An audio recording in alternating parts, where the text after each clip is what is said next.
गीता उपदेश 6।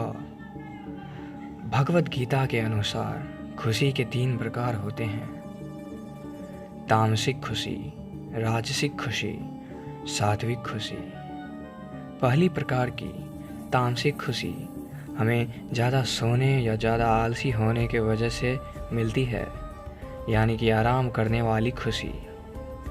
राजसिक खुशी हमें जो किसी लक्ष्य को प्राप्त करने के बाद मिलती है, जैसे कि पैसे कमाना, गाड़ी खरीदना, शराब पीना आदि चीज़ें करने से जो हमें खुशी मिलती है वो राजसिक खुशी कहलाती है।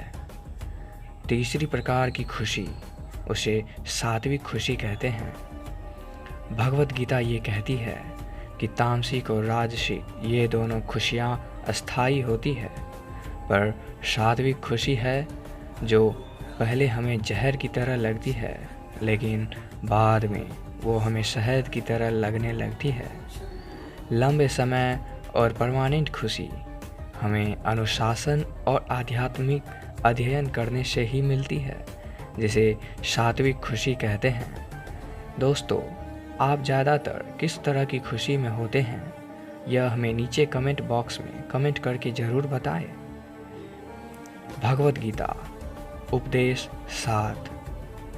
यहाँ भगवान श्री कृष्ण कहते हैं कि इस संसार में केवल 2 ही वस्तु हैं, एक शरीर और दूसरा उस शरीर में रहने वाला शरीरी।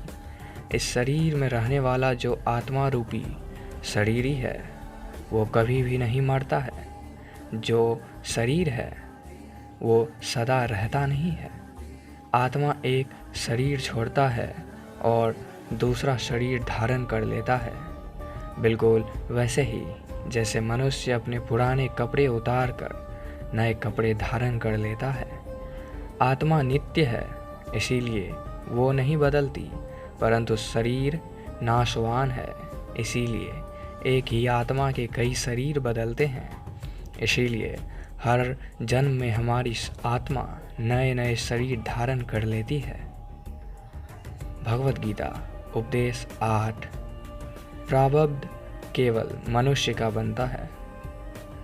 यहाँ भगवान श्री कृष्ण कहते हैं कि अगर कोई सांप किसी मनुष्य को अकारण काटता है तो उस सांप को उसका पाप नहीं लगेगा, और ठीक उसी तरह शेर दूसरे जानवर की हत्या करता है तो उसका उसे पाप नहीं लगेगा। या बकरी का उदाहरण लीजिए, बकरी किसी की हत्या नहीं करती और सिर्फ घास खाती है, तो इस कारण वो पुण्य की भागी नहीं बनती।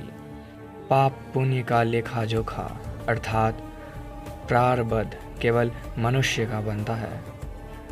इसका अर्थ यह है कि अगर कोई पशु किसी का अकारण हत्या कर देता है तो उसका उसे पाप नहीं लगेगा, लेकिन कोई मनुष्य अगर किसी भी जीवित प्राणी की अकारण हत्या कर दे तो उसे उसका पाप लगेगा, क्योंकि इस पृथ्वी लोक पर और समस्त प्राणियों में जो विवेकशील है वो अच्छे और बुरे की पहचान रख सकता है, और वो मनुष्य छोड़कर कोई और प्राणी ऐसा नहीं कर सकता।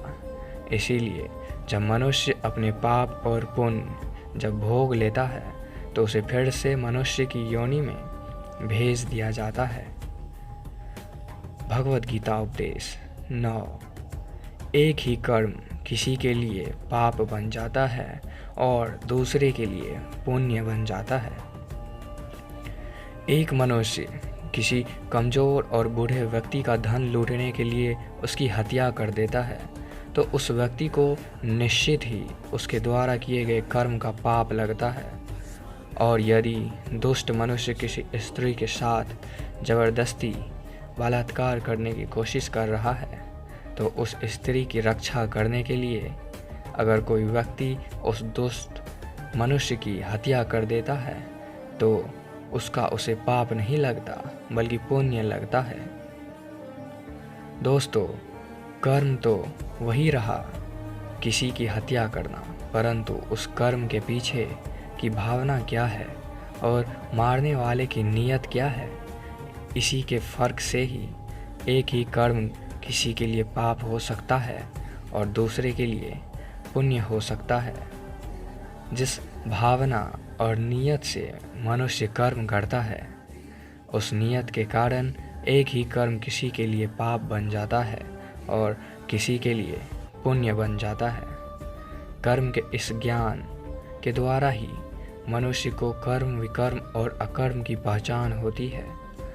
दोस्तों, इसका अर्थ यह है कि मनुष्य जब निष्काम भावना से कर्म करता है तो उस कर्म का फल उसे नहीं भोगना पड़ता, इसीलिए वो अकर्म हो जाता है। कर्म उसे कहते हैं जिसे सकाम भाव से और फल की इच्छा से किया जाता है। उसका फल मनुष्य को उसके कर्म के अनुसार अवश्य मिलता रहता है। अच्छे कर्म का फल अच्छा मिलता है और बुरे कर्म का फल बुरा मिलता है। और जो असत्य, कपट, हिंसा आदि अनुचित और निश्चित कर्म को विकर्म कहते हैं।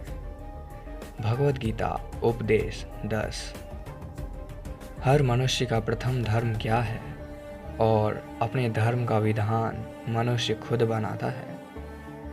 इसका अर्थ समझाते हुए भगवान श्री कृष्ण कहते हैं कि धर्म का जो विधान है, अगर उसे किसी दूसरे व्यक्ति ने बनाया हो तो वो तुम्हारा धर्म नहीं हो सकता।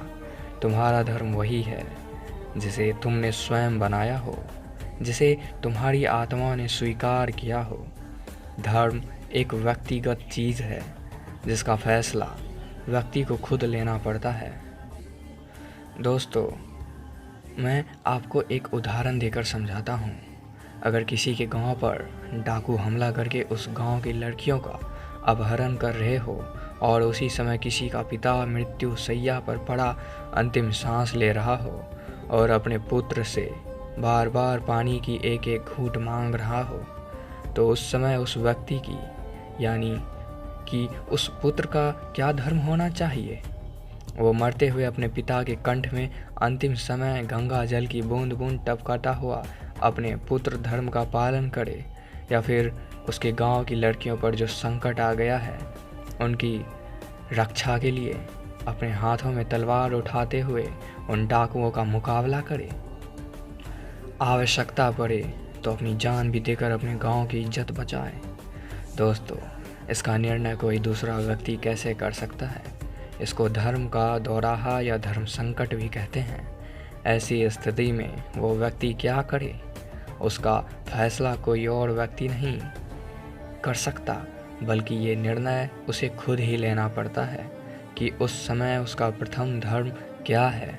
उस समय उसकी अंतरात्मा जो आवाज़ दे वही उसका प्रथम धर्म है। इसीलिए हर व्यक्ति का धर्म व्यक्तिगत होता है और मनुष्य अपने धर्म का विधान मनुष्य खुद बनाता है।